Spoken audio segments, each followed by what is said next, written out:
On a commencé à parler d'une belle pasta, finalement, le symbole de l'Italie. J'ai choisi Mancini.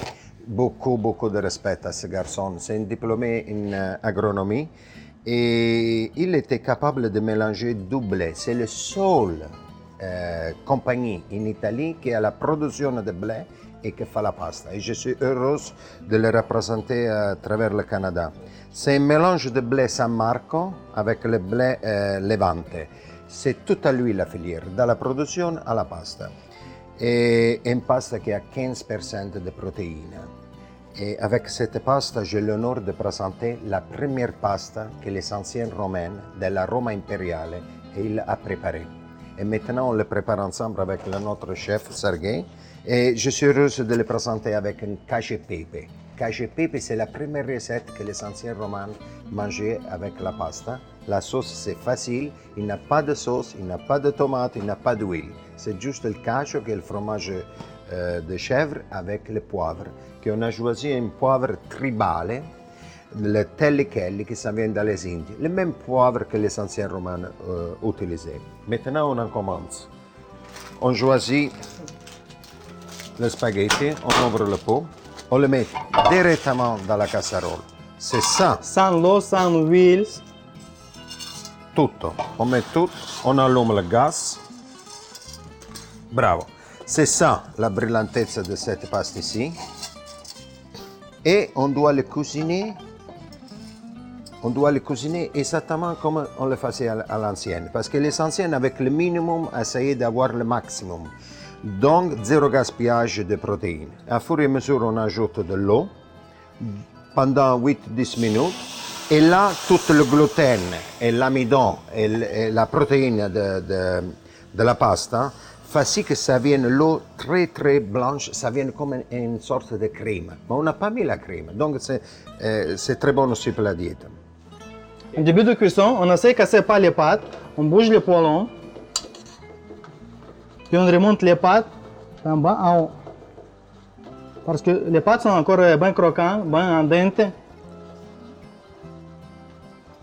Et ça commence à avoir la densité de l'eau et ça commence à faire aussi une petite sorte de crème, donc de la protéine.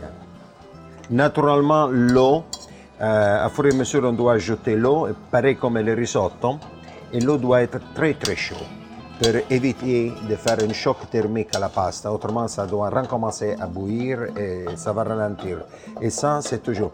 Et pour certaines personnes, on peut utiliser même un bouillon végétal ou de poulet. Ça donne beaucoup plus de goût. Mais moi, je suis pour la recette originale. On essaie de garder les anciennes recettes italiennes. Oui, on est ici pour les Romains. C'était pas encore des Italiennes, mais de notre origine. On est tous fils de César. Naturellement, maintenant, on commence à râper le fromage. En début de cuisson, on essaie de garder les pâtes entières, pas cassées. On essaie de jouer avec les poêlons, puis on remonte les pâtes. On donne la permission de réhydrater la pasta, toute homogène.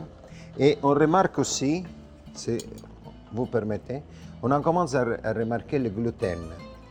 Et il en commence un petit peu crémeux. Oui, on commence à sortir la crème.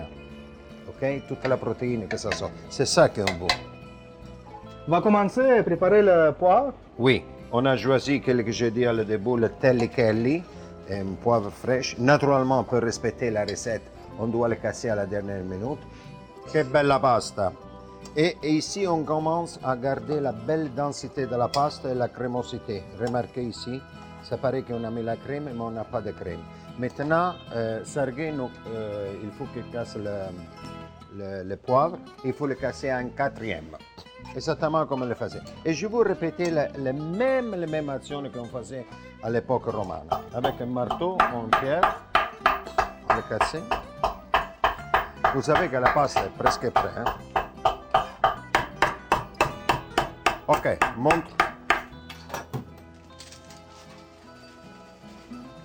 Wow! Sergei, coupe un peu de fromage.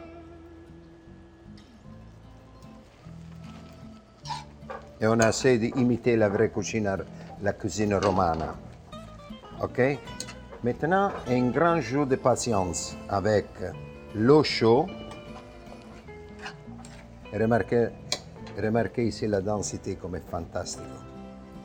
Car ça paraît la crème. C'est ça qu'on voulait. On n'a pas mis d'huile, pas de crème, rien de rien. Ok. Et on en commence avec un bon pecorino romano o fiore sardo.